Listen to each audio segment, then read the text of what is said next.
ララジオが初めての陽介くんは、たくさん経験値を積んだ健太兄ちゃんこと、番組冒頭の掛け声を母音だけで教えてくれる母音母音兄ちゃんのもとを訪れて、今日も掛け声を教えてもらうのでした。母音母音兄ちゃん。よいしょー、ほらほら、誰だよ。また失敗か。さっきから物騒な工事とかはしてない。何してんの。どうよ、兄ちゃんじゃん。おお、見てみろこれ。はい。布ボロボロ。何これ。お前見てわかるだろお前これ。ダメージデニム作ってんだよ。いやいや、わかんないでしょこれ。もうデニムの形残ってないじゃん。もうダメージしかないじゃん。しかもそのダメージっていうのはそういうのじゃない。ドリルとか爆破でつけるもんじゃない。そうなのかお前。お前そんなこと言ってもよお前。ダメージがあるやつ履きてえのに、好みのダメージデニムがないんだよ。いやそれはわかるけど、ダメージデニムっていうのは結局日常のダメージであって、そうやってドリルとかで作ったダメージとかはないから、もうね、ダメなのか。そうだから兄ちゃんがじっくり履いて、兄ちゃんの健太兄ちゃんの日常でつくダメージで構成されるのが多分ダメージデニムの方。なるほど。そっちの方がいい。じゃあ履けば履くほどっていうことなのか。そうか。じゃあ俺じっくり育てていくことにするわ。育てよ、エイジングだよ。じゃあ今日はデニムに愛着が湧きそうな掛け声を教えてよ。いいな、行くぞ。今日の掛け声はこれだ。えいうおおおういえあーん。えいうおおおういえあーん。わかったか。これで番組勢いよく始められるはずだ。陽介頑張ってな。陽介さん、間もなくです。お前番組始まるんじゃねえか。3秒以内にさっき教えた掛け声叫ぶんだ。デニムを洗うと色落ちははいファイヤーマサラカ。スパイヤーマサラカ。飲みすぎ。いや飲んでないんだよ。スパイヤーマサラカ。スパイヤーのマサラカ。こんばんは。時刻は深夜1時を回りました。スパイボーカル陽介とドラムの健太です。この時間からは僕の出身地である福岡から日本中世界中に発信していく番組スパイのバサラカをお送りしていきます。長い、諦めたね。長っ。答えはデニムの用語多すぎてわからんです。そう。何用語そんなある。デニム用語が多いってことですか。なんだろう。ステッチ、ステッチ、ヒゲ、蜂の巣、セルビッチ。何セルビッチって。赤耳のこと。そうなの。これを赤耳っていう。なるほどね。そこのことセルビッチっていうの。そう、昔のデニムって、その生地が無限にあったわけじゃないから、だからこれはデニムのその端と端がこうなったら赤耳になるっていうふうに言われてて、でもその近年ではもう大量に作れるからそういうのはない。ないよってことなんだ。ヴィンテージにしかないみたいな。なるほどね。確かに用語多いな、そう考えると。そう、だからのり付け、ようわからんってことです。なんでこんなデニムの話してるかというと、日付があって10月26日はデニムの日ということで。おめでとうございます。デニムおめでとうございます。多分ね、天ニムでデニム。なるほどね。いいじゃないですか。全国的にデニム生産が盛んな岡山県の岡山デニム協同組合が語呂合わせで制定しました。いいっすね。岡山県に本社を置く茨鉄道では、今日のデニムの日に合わせて1両丸々デニム生地っぽくラッピングしたデニムトレインの出発式と試乗会を行います。すごい。これ写真あるけどめちゃめちゃかっこいいね。これ乗りたいね。これ乗った方がいいんじゃない。デニムトレインに乗ってデニム作りに行ってみるのはいかがでしょうって。いやデニムトレインは乗りたいね。乗りたいねこれちょっと。いや俺ね、さっき、確かに岡山とか広島ってデニム有名なの。有名だよね。それなんでちょろっと調べたら、岡山県はその江戸時代から繊維産業がすごいこう発達しているらしくて、なるほどね。でその技術力とかはいはい。の継承とかで、うん。そういう織り方とか染色とか、なんかそういうのが技術が高い。まあでもこれは有名だよね、日本でやっぱ岡山のデニムって。そういやだからね、品質がめちゃくちゃいいのよ、めちゃくちゃいいって聞くよね。だから今結局さ、うん結局まあ一番はやっぱそうさ、ちゃんとしたヴィンテージだけど、うん。やっぱその復刻ラインも今やっぱめっちゃ人気なの、はいはいはい。だからそれこそリーバイスのうん第二次大戦中のモデル、対戦モデルっていうのが一番高いんだけど、うんそれを再現したうんそのジャパンブランドのデニムとかもめちゃくちゃ再現性高くて、ああなるほどね。だから当時の織り方とうんか当時の染め方をもうちゃんとやってる、完全にね。でなおかつジャパンブランドだから、うんそれでいてなおかつ質感もいいし、うんなんかそういうの人気あるんだがそうあったりする、へえいいですね。ね、ぜひ今日その今日はね付近にライブ行った時はねやそうってみましょうよ。だから今日は皆さんデニムを履きましょう、着でましょそういう日ですね。うはい、ここからはリスナーの皆さんにいただいたメッセージ紹介します。はいよ。ラジオネーム椎名さん、ありがとうございます。突然ですがうん。今エアコンクリーニングの業者さんが家に来ていますじゃあいやもう来てんのか来てる最中ね。あまり家に人を呼ばないので何をして過ごせばいいか分かりません。とりあえず邪魔にならないように目につくところの片付けや掃除をしているのですが、うん長時間なので終えてしまいました。うん。間が持たないのでメッセージしてます。健太さん、洋介君は自宅に何かしらの業者の方がいらしているときは何をして過ごしていますか？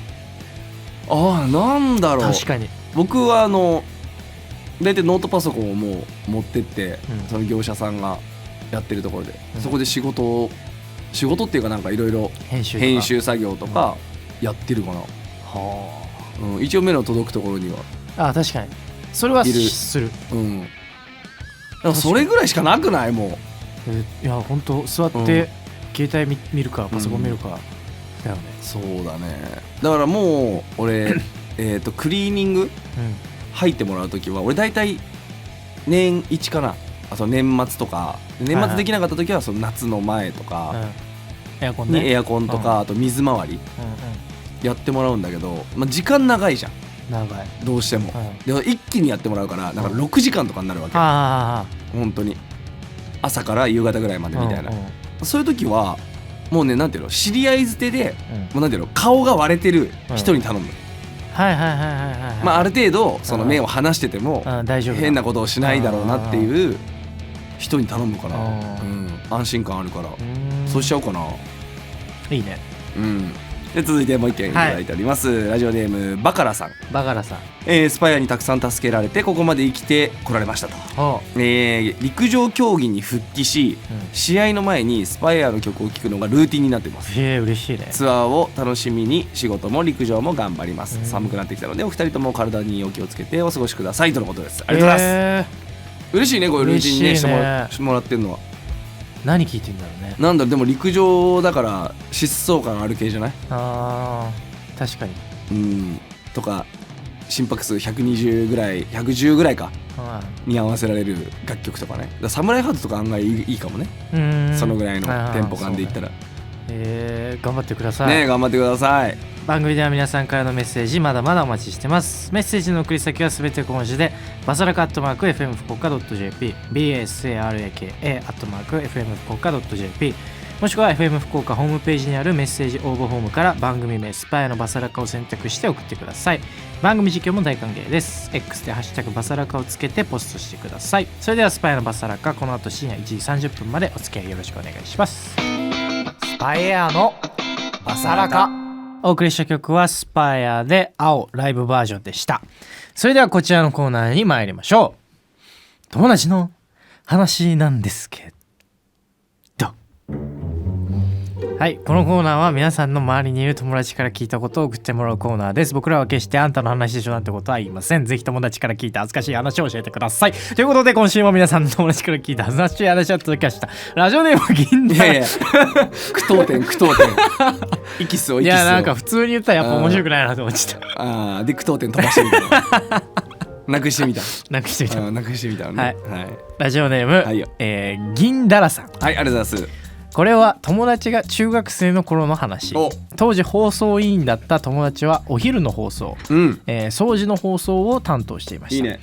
ラジオに憧れて入った放送委員、はいはい、そういった背景もあって友達はちゃんとした放送を終えた後、いつも同じ放送委員の友達に向けて放送室内で即興の放送をしていました。おーすごい、内容は中学生なので覚えたての下ネタばかり、それをゲラゲラ笑いながら喋っていました。はいはいはい、ある日お昼の放送の後、いつもと同じように友達に向けてど下ネタトーク、放送室内は大受け、ゲラゲラと笑っていたら、鬼の形相の先生が登場はいオフエアと思って喋っていたら、面白がっていた友達がオンエアにしててど下ネタが学校中にオンエアされていました。その後友達はガチしばかれ、3ヶ月間放送室を出禁にされました。あくまでも友達の話です。そうなんだ、面白いじゃんね、いいじゃん。これはどっちの友達がガチしばかれされたのかな。まあ2人ともか。まあ2人だったら2人ともじゃない。でもさ、その2人ともが3ヶ月間放送室出禁にされたらさ、放送がほぼないってことだよね。まあなかったか、もしくは誰かが代役をやってたかだよねだって放送委員2人ってことはないでしょ。だって放送委員ってなんか俺 3,4 人のイメージだもん。じゃあ人気なかった気がする。まあでも上にも下にもいるでしょ。あ、まあそっか。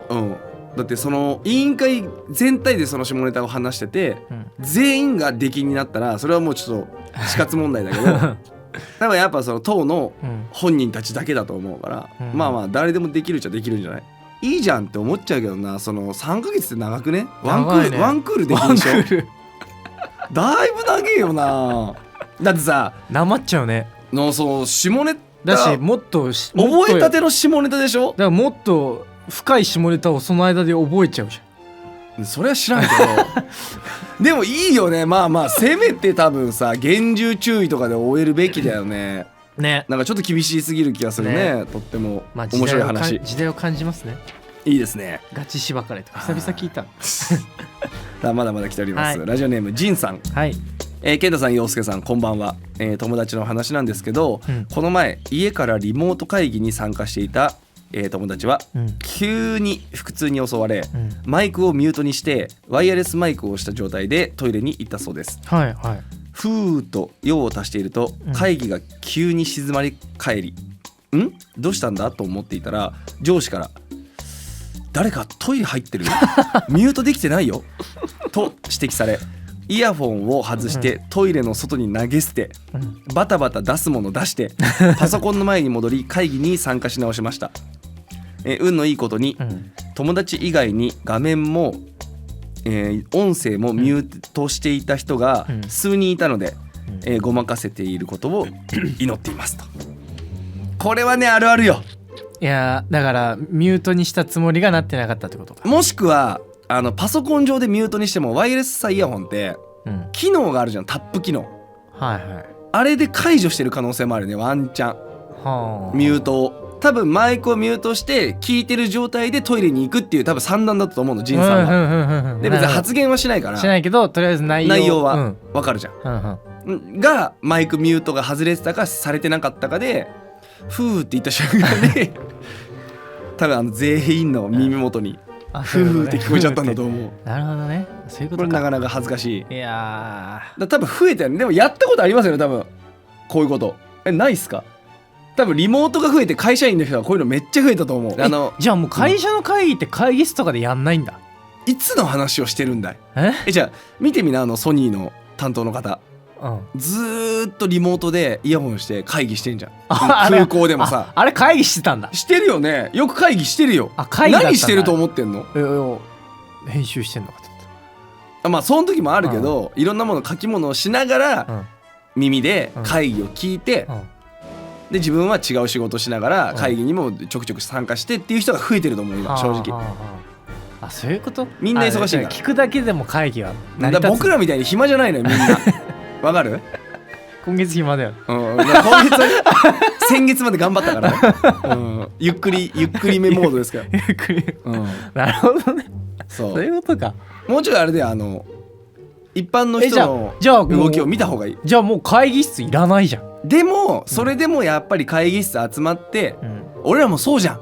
リモートでさ、いつも収録はするよ、でも生放送でここに来てさ、今福岡でね、収録はしてるけど、福岡に来て生放送することに意味はあると思うじゃん。そうね。こうやってさ、大事。そうそれと一緒よ。いやだからできるっちゃできるよリモートでも。いや俺はどっちかっていうとやっぱリモート嫌だもん。そういう人もいらっしゃるでしょう。でもリモートの方がいいっていう人もいます。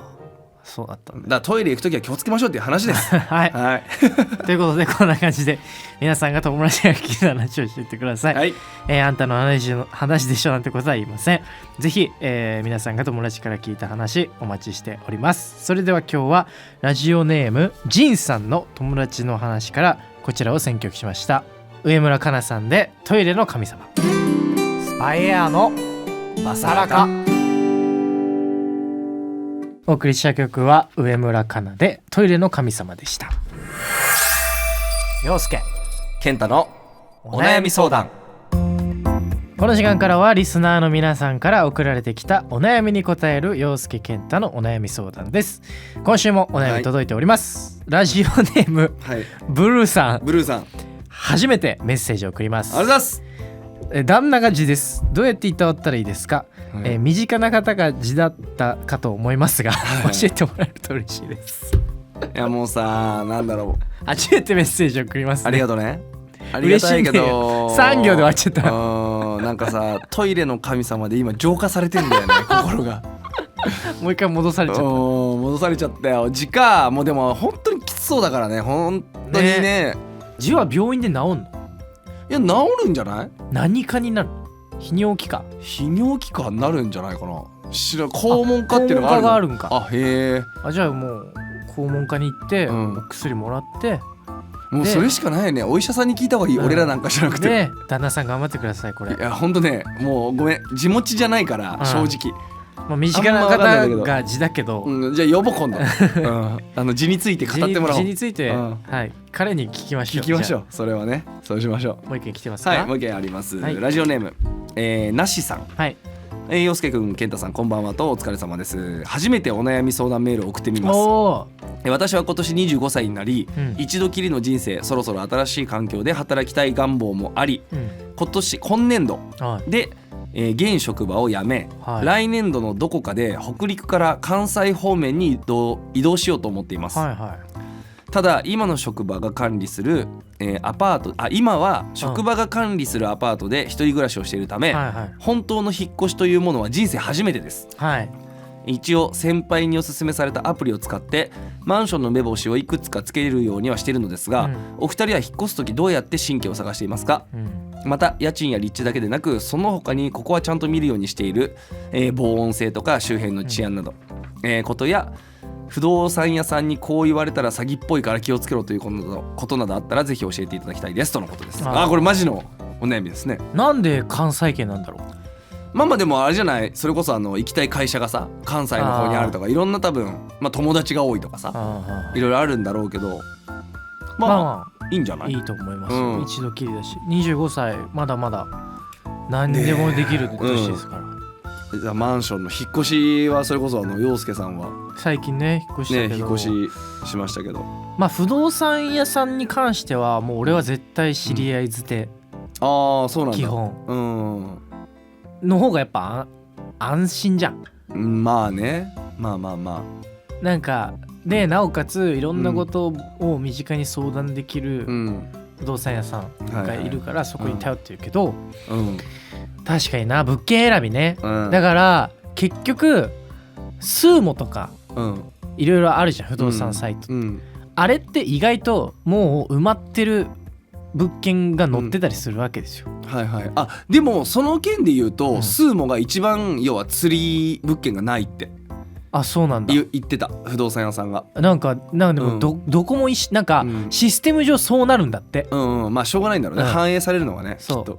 だから、からそういうのが多いみたいな、釣りの物件が多いっていうのはしょうがないことではあるけど、システム上そうなるのを利用して、ちょっと強引にあれする不動産屋さんもたまにいるって聞くけど、なんかまだ詐欺っていうのはないんじゃないほとんど。